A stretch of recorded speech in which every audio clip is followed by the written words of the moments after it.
नमस्ते दोस्तों, बस एक कदम और में आपका स्वागत है। अगर वीडियो अच्छा लगे तो लाइक, शेयर एंड सब्सक्राइब जरूर करना।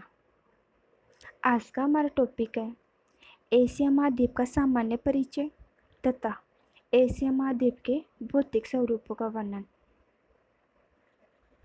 एशिया महाद्वीप का सामान्य परिचय। आज अपन लोग देखते हैं एशिया महाद्वीप का सामान्य परिचय। एशिया महाद्वीप जनसंख्या तथा क्षेत्रफल की दृष्टि से विश्व का सबसे बड़ा महाद्वीप है। ये बात तो आप सबको पता है।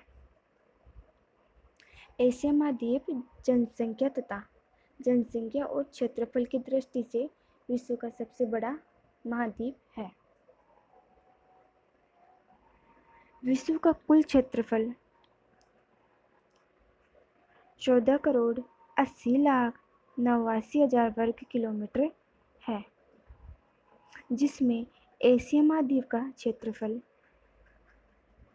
4,45,79,000 वर्ग किलोमीटर है। एशिया महाद्वीप विश्व के कुल क्षेत्रफल का 1/3 भाग पर निवास करता है तथा विश्व की कुल जनसंख्या का 2/3 भाग एशिया महाद्वीप में निवास करती है। एशिया महाद्वीप का अक्षांशीय विस्तार। एशिया महाद्वीप दोस्तों, ये समझने के लिए ये मानो ये ग्लोब है ना। तो ग्लोब पर खींची गई ये खड़ी रेखाएं होती है ना, इनको बोलते हैं देशांतर रेखाएं। और ग्लोब पर जो आडी रेखाएं होती हैं इनको बोलते हैं अक्षांश रेखाएं। तो इसमें पूछा गया है एशिया महाद्वीप का अक्षांशीय विस्तार। अक्षांशीय विस्तार 10 डिग्री दक्षिणी अक्षांश से 80 डिग्री उत्तरी अक्षांश, ये हो गया अक्षांशीय विस्तार। और इसका देशांतरीय विस्तार है 25 डिग्री पूर्वी देशांतर से 170 डिग्री पश्चिमी देशांतर। ये हो गया इसका देशांतरीय विस्तार। अब ऐसे समझ लो, अक्षांशीय विस्तार 10 डिग्री दक्षिणी अक्षांश से 80 डिग्री उत्तरी अक्षांश अक्षांशीय विस्तार है। और देशांतरीय विस्तार 25 डिग्री पूर्वी देशांतर से 170 डिग्री पश्चिमी देशांतर, ये इसका देशांतरीय विस्तार है। एशिया महाद्वीप की कुल लंबाई। एशिया महाद्वीप की कुल लंबाई थोड़ी देर के लिए ये मान लो ये अपना एशिया महाद्वीप है ना। तो इसकी कुल लंबाई कितनी है? उत्तर मतलब कि ये उत्तर से ये मान लो ये अपना एशिया महाद्वीप है ना। तो इसकी उत्तर से दक्षिण की लंबाई यहाँ से यहाँ तक की लंबाई कितनी है? 8,580 किलोमीटर है ना। और 8,580 किलोमीटर इसकी उत्तर से दक्षिण की लंबाई है। और पूर्व से पश्चिम की चौड़ाई कितनी है? 7,720 किलोमीटर पूर्व से पश्चिम की ये चौड़ाई हो गई इसकी। एशिया महाद्वीप का भौगोलिक आधार पर वर्गीकरण। दोस्तों, एशिया महाद्वीप का भौगोलिक आधार पर वर्गीकरण 5 भागों में किया गया है। एशिया महाद्वीप का विस्तृत भूभाग होने के कारण एशिया महाद्वीप में उच्चावच समानताओं का पाया जाना संभव नहीं है। मतलब कि कहीं पर एशिया महाद्वीप में कहीं पर ज़्यादा उबड़ खाबड़ स्थान है, कहीं समतल है, कई पर्वत पठार पाए जाते हैं। मतलब कि एक समानता नहीं है एशिया महाद्वीप में। तो इस महाद्वीप में अनेक प्रकार के धरातलीय स्वरूपों के होने के कारण यहाँ पर अनेक विभिन्नताएं पाई जाती है, जिसके आधार पर संपूर्ण महाद्वीप को 5 भौतिक भागों में बांटा गया है या विभाजित किया गया। इसका पहला भाग है मध्यवर्ती पर्वत पठार क्रम। पहला भाग है मध्यवर्ती पर्वत पठार क्रम। एशिया महाद्वीप के 20% से भी अधिक भाग पर पर्वत और पठार पाए जाते हैं तथा एशिया महाद्वीप के मध्यवर्ती भाग में पामेर का पठार अवस्थित है। पामेर के पठार के पश्चिम की ओर पाए जाने वाले प्रमुख पर्वत श्रेणियां हिंदू कुश, सुलेमान, जेग्रोस आदि। नोट मतलब मोस्ट इम्पोर्टेंट क्वेश्चन है, यहाँ से ये क्वेश्चन बन सकता है एग्जाम में, एग्जाम की दृष्टि से इम्पोर्टेंट है। पोंटिक व टोरस पर्वत श्रेणियां है ना, इसके मध्य अनातोलिया इसे एशिया माइनर का पठार भी कहा जाता है। यह पठार स्थित है पोंटिक व टोरस पर्वत श्रेणियों के मध्य अनातोलिया का पठार स्थित है। अनातोलिया के पठार को एशिया माइनर का पठार भी कहा जाता है।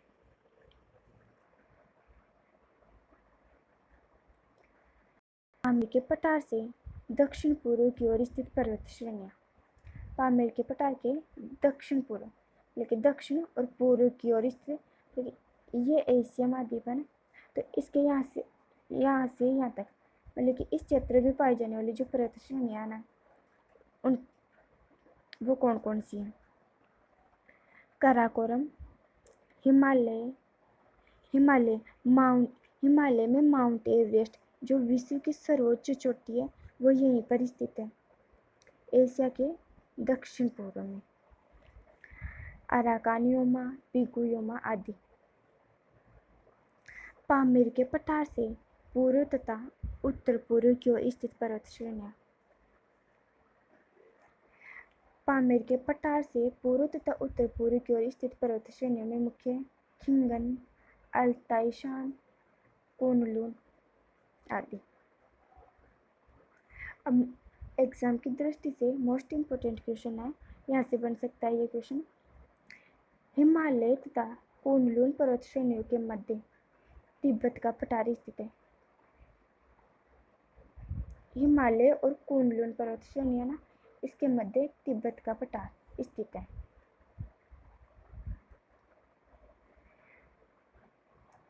अब दूसरा मतलब कि 5 भागों में बांटा गया था इसको, तो इसका दूसरा भाग है नदियों के मैदान।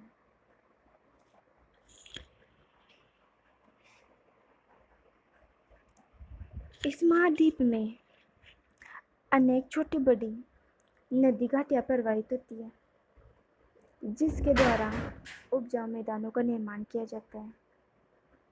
इन्हीं नदी मैदानों में प्राचीन मानव सभ्यताओं का उद्भव या विकास भी हुआ है, ये आप सबको पता है।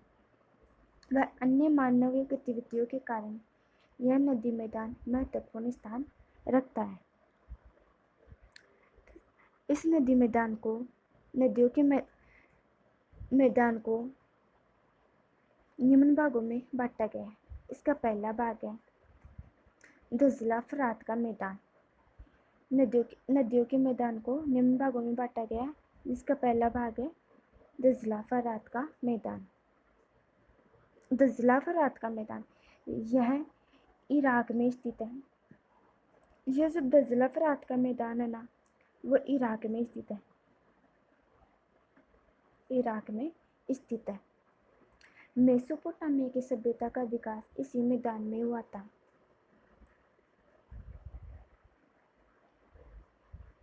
अगला है सिंधु गंगा व ब्रह्मपुत्र का मैदान। इन तीनों नदियों द्वारा निर्मित मैदान का विस्तार भारत, पाकिस्तान तथा बांग्लादेश में है। यह विश्व का सबसे बड़ा नदी मैदान है। आर्य तथा द्रविड़ सभ्यता का विकास इसी क्षेत्र में हुआ है। अगला है इसी का अगला पार्ट है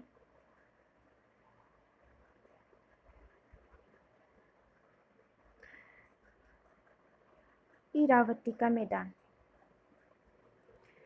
इरावती का मैदान, इसका मैदान म्यांमार में, ये मैदान है ना वो कहाँ पर है?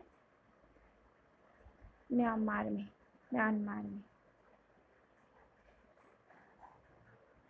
यह मैदान चावल उत्पादन में ये इंद्रावती का जो मैदान है ना, इसका मुख्य विशेषता क्या है? यहाँ पर मुख्य विशेषता क्या है? मुख्य चावल का उत्पादन किया जाता है। अगला है मीनाम का मैदान। मीनाम का मैदान, यह मैदान कहाँ पर स्थित है? थाईलैंड में। यह मैदान थाईलैंड में स्थित है। जो बागाती कृषि, तो यह मैदान किस लिए प्रसिद्ध है? मीनाम का मैदान बागाती कृषि के लिए प्रसिद्ध है। बागाती कृषि।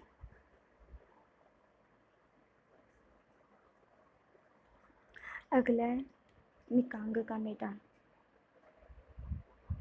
मिकांग का मैदान, मिकांग नदी द्वारा लाओस, कंबोडिया, वियतनाम तथा थाईलैंड के विस्तृत क्षेत्र पर फैले हिंद चीन के प्रायद्वीप के ऊपर उपजाऊ मैदानों का निर्माण किया जाता है।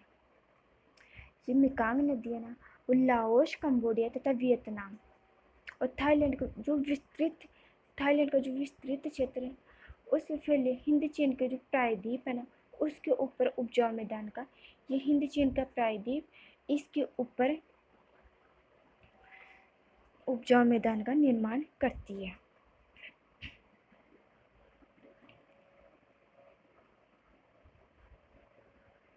यह मैदान काप मिट्टी द्वारा निर्मित है। दोस्तों, अगर वीडियो अच्छा लगे तो लाइक, शेयर एंड सब्सक्राइब जरूर करना। यह मैदान काप मिट्टी द्वारा निर्मित है, जो चावल और चाय उत्पादन हेतु अत्यधिक महत्वपूर्ण है, उपजाऊ है। इसका अगला टॉपिक है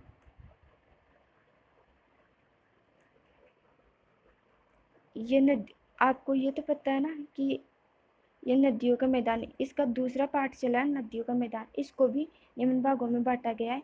अब चलेगा सिकियांग का मैदान। सिकियांग का मैदान, यह मैदान दक्षिणी चीन में स्थित है। यह मैदान कहाँ पर है? दक्षिण चीन में। यह मैदान दक्षिण चीन में स्थित है, इसका निर्माण किसके द्वारा किया गया है? सिकियांग नदी के सिकियांग नाम की एक नदी है, उसके द्वारा इस सिकियांग के मैदान का निर्माण किया गया है। सिकियांग नदी द्वारा प्रशांत महासागर में गिरने से पूर्व तटीय क्षेत्र पर इसका निर्माण, सिकियांग के मैदान का निर्माण किया जाता है। यह भी चावल, सिकियांग का मैदान भी किस लिए प्रसिद्ध है? यह भी चावल व चाय के उत्पादन हेतु मुख्य या उपयुक्त है। अगला है यांगटीसियांग का मैदान। यांगटीसियांग का मैदान, यह मध्य चीन में स्थित है, जिसका निर्माण, यांगटीसियांग का मैदान कहाँ पर है? मध्य चीन में स्थित है। इसका निर्माण, यांगटीसियांग के मैदान का निर्माण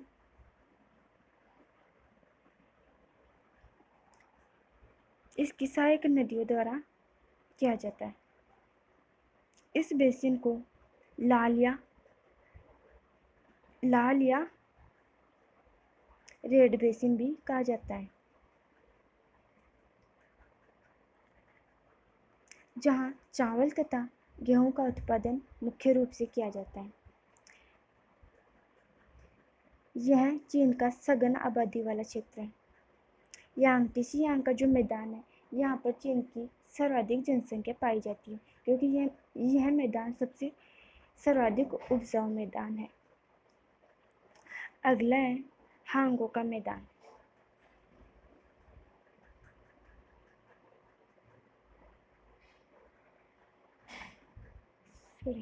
हांगो का मैदान,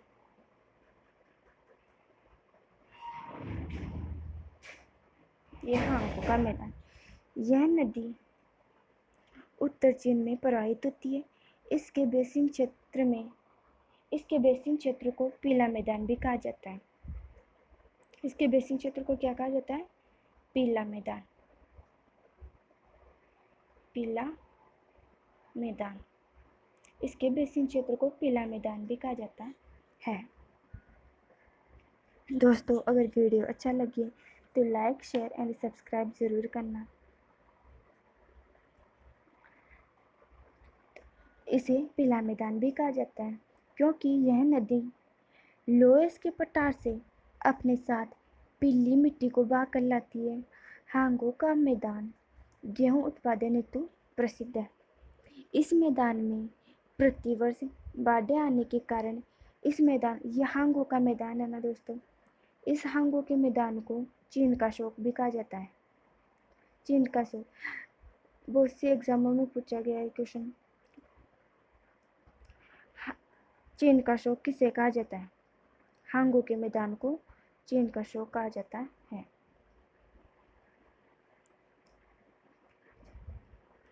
अब अगला टॉपिक है, इसको 5 भागों में बांटा गया था। इसका फर्स्ट और सेकंड ये पूरा हो गया। अब इसका तीसरा पार्ट है दक्षिण के प्रायद्वीपीय पठार। एशिया महाद्वीप को दक्षिण के प्रायद्वीप तथा दक्षिण पूर्व में 3 भागों में बांटा गया है। दक्षिण के प्रायद्वीपीय पठारों को 3 भागों में बांटा गया है, जिसमें फर्स्ट है अरब का प्रायद्वीपीय पठार। ये अरब का प्रायद्वीपीय पठार यह एशिया महाद्वीप के दक्षिण पश्चिम में अरब प्रायद्वीप पर स्थित है। ये दोस्तों, ये समझो, ये एशिया महाद्वीप है। ये एशिया महाद्वीप के दक्षिण पश्चिम में ये हो गया दक्षिण पश्चिम में अरब का प्रायद्वीप यहाँ पर हो गया। अरब के प्रायद्वीप पर स्थित है, जिसमें उत्तर पूर्व में फारस की खाड़ी, दक्षिण में हो गई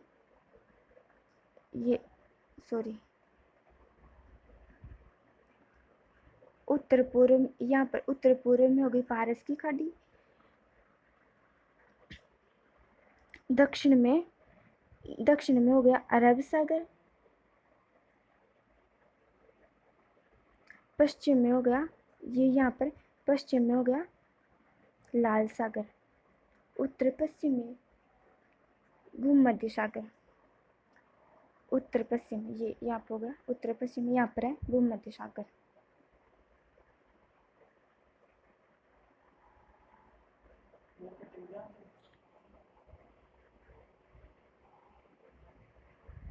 भूमध्य सागर। इसका अगला क्वेश्चन है भारत का प्रायद्वीपीय पठार। यह एशिया महाद्वीप के दक्षिण में स्थित है। भारत का प्रायद्वीपीय पठार, ये समझो, ये एशिया महाद्वीप है। एशिया महाद्वीप भारत के दक्षिण में, यहाँ पर मतलब ये यहाँ पर भारत हो गया, यहाँ पर दक्षिण में स्थित है एशिया महाद्वीप। ये प्रायद्वीपीय पठार यहाँ पर भारत दक्षिण में स्थित है। यहाँ पर नहीं, मतलब कि यहाँ पर हो गया दक्षिण में, ये बीच में है ना, दक्षिण में स्थित है। दक्षिण पश्चिम में अरब सागर, दक्षिण में मन्नार की खाड़ी तथा दक्षिण पूर्व में बंगाल की खाड़ी स्थित है। उत्तर में सतपुड़ा तथा विंध्यन पर्वत श्रेणियां व मालवा का पठार स्थित है। इस पठार की, मतलब कि ये भारत का प्रायद्वीपीय पठार है ना, इस पठार की ऊंचाई कितनी है? हाइट, इसकी ऊंचाई है 1400 मीटर। भारत के प्रायद्वीपीय पठार की ऊंचाई है 1400 मीटर। इस पठार का ढाल पश्चिम में, ये भारत का प्रायद्वीपीय पठार है, इस पठार का ढाल कैसा है दोस्तों? इस पठार का ढाल पश्चिम से पूर्व की ओर है, मतलब कि ये एशिया महाद्वीप है और यहाँ पर ये आ गया भारत। तो ये भारत है ना।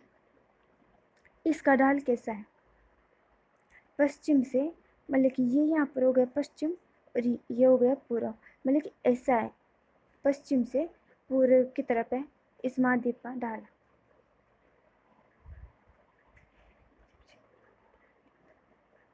नदियों द्वारा अपवाहित होने के कारण यह पठार अत्यधिक उबड़ खाबड़ भी है। अगला है हिंद चीन का मैदान। हिंद चीन का मैदान, यह पठार दक्षिण पूर्व में एशिया में, यह हिंद चीन का पठार, यह पठार दक्षिण पूर्व एशिया में वियतनाम, कंबोडिया तथा लाओस में स्थित है। हिंद चीन का पठार कहाँ पर स्थित है? वियतनाम, कंबोडिया तथा लाओस में। इसकी औसत ऊंचाई 1200 मीटर है। हिंद चीन के पठार की ऊंचाई कितनी है? 1200 मीटर। 1200 मीटर इसकी ऊंचाई है। इस संपूर्ण पठार को 3 भागों में बांटा गया है। इस हिंद चीन के पठार के भी वर्णन किए गए हैं, वर्गीकृत किया गया या बांटा गया है, 3 भागों में बांटा गया हिंद चीन के पठार को भी। इसमें फर्स्ट है शान का पठार, सेकंड है क्यूचाउ का पठार तथा थर्ड है यूनान का पठार। यहाँ पर इस पठार में शरण की प्रक्रिया कम होने के कारण यह एक कटाफटा पठार है। अगला है उत्तर की निचली भूमि। उत्तर की निचली भूमि, ये हो गया उत्तर की निचली भूमि। रूस के उत्तर में साइबेरिया प्रदेश के विस्तृत भाग पर त्रिभुजाकार मैदान के रूप में, उत्तर की निचली भूमि के रूप में यह विस्तृत है। अब दोस्तों समझने के लिए ये समझो, ये एशिया है ना, ये एशिया रूस के उत्तर में साइबेरिया प्रदेश के विस्तृत भाग पर, ये हो गया रूस, और यहाँ पर मतलब ये उत्तर में ये विस्तृत भाग पर साइबेरिया के विस्तृत, यहाँ पर ये साइबेरिया का क्षेत्र है, इसके विस्तृत भाग पर त्रिभुजाकार, मतलब त्रिभुज कैसा होता है? त्रिभुजाकार रूप में विस्तृत है। त्रिभुजाकार रूप में विस्तृत है। इसके उत्तर में आर्कटिक महासागर, ये उत्तर की निचली भूमि है। इसके उत्तर में ये एशिया हो गया। इसके यहाँ पर उत्तर में आर्कटिक महासागर, पश्चिम में यूराल पर्वत तथा दक्षिण पूर्व में मध्यवर्ती पर्वत पठार स्थित है। इस क्षेत्र का ढाल अत्यंत कम होने के कारण यहाँ प्रवाहित होने वाली नदियाँ आर्कटिक तट के समीप फैलकर दलदल का निर्माण करती है। तापमान कम होने के कारण वर्ष के अधिकांश समय यह नदियाँ जल में डूबी हुई रहती है, एक जगह ही रहती है, जिससे इसका कोई आर्थिक महत्व नहीं है। यह वर्ष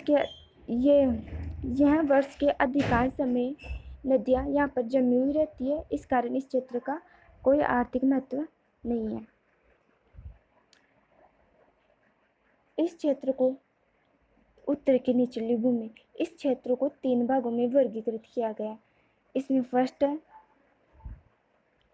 फर्स्ट है पश्चिमी साइबेरिया का मैदान, सेकंड है मध्य साइबेरिया का मैदान, और थर्ड है तुर्किस्तान साइबेरिया का मैदान। द्वीप समूह मालय, एशिया महाद्वीप के पूर्व तथा दक्षिण पूर्व की ओर द्वीप समूह, यह द्वीप समूह हिंद तथा प्रशांत महासागर में स्थित है।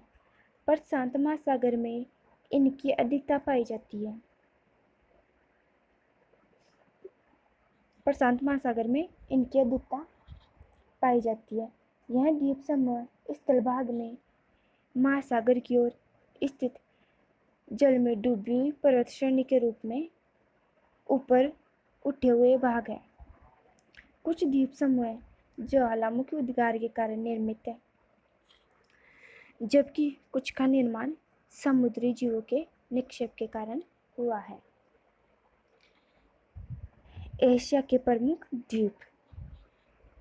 एशिया के प्रमुख द्वीपों में कौन कौन से आते हैं? Hokkaido, Honshu, Kyushu, Shikoku, Taiwan, Mindanao, Borneo, क्यूराई आदि ये एशिया के प्रमुख द्वीपों में आते हैं। दोस्तों, अगर वीडियो अच्छा लगा हो तो लाइक, शेयर एंड सब्सक्राइब जरूर करना।